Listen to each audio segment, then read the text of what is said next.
સુરતમાં ડીજીવીસીએલ દ્વારા digital smart meter લગાવવાનું શરૂ કરાયું છે. શહેરના પીપલોદ વિસ્તારથી ડિજિટલ મીટર લગાવવાનું શરૂ કરાયું છે, જે આગામી દિવસોમાં તબક્કાવાર રીતે તમામ ડિવિઝનમાં લગાડવામાં આવશે. દક્ષિણ ગુજરાત વીજ કંપની ડિજિટલ સ્માર્ટ મીટર લગાવવાની કામગીરી શરૂ કરી છે. ડિજિટલ સ્માર્ટ મીટર લગાવવાથી વપરાશકર્તા ઉપભોક્તાઓને મહદઅંશે લાભ મળશે. ગ્રાહક કોઈપણ સમયે કોઈપણ સ્થળેથી તેમના રજાના દિવસે પણ QR કોડ સ્કેન કરી પોતાનું બિલ ભરી શકશે.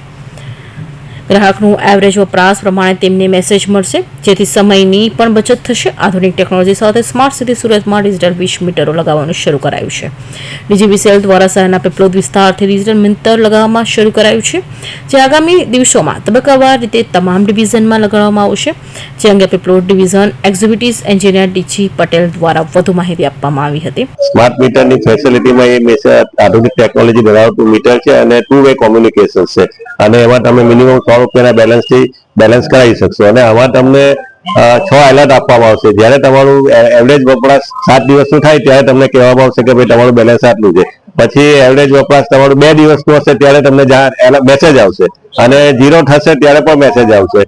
50 યુનિટ થશે ત્યારે બી મેસેજ આવશે. -100 થશે ત્યારે 2 એલર્ટ મેસેજ આવશે, અને -300 સુધી તમને મેસેજ આવશે. એટલે 6 મેસેજ આવશે તમારી, પણ 6 મેસેજ આવ્યા પછી તમારે ફરી રિચાર્જ કરવાનું રહેશે.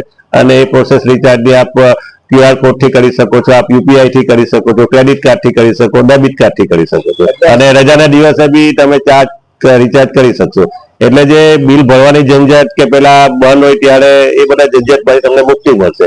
તમે ગમે ત્યાં ગયા હોય ત્યાંથી બી ચાર્જ કરી શકશો, રિચાર્જ કરી શકશો. સ્માર્ટ મીટર અત્યારે કઈ જગ્યાએ મુકાયેલા છે અને કઈ રીતે સ્માર્ટ મીટર અત્યારે આપણે સુરત શહેરમાં સૌપ્રથમ પીપલોદ વિસ્તારમાં સુમન સેલ વિસ્તારમાં આપણે 848 મીટર લગાવવાનું પ્રોવિઝન છે. ગઈકાલે 44 મીટર લગાવ્યા. આજે આગળની કાર્યવાહી ચાલે છે. પીપલોદ સબ ડિવિઝનમાં ટોટલ 25,000 કન્ઝ્યુમરને ત્યાં આપણે લગાવવાના છે. પીપલોદ ડિવિઝન પૈડા પછી આગળ Surat urban division, Rander division, એ રીતે સુરત શહેરમાં આગળની પ્રક્રિયા ચાલશે.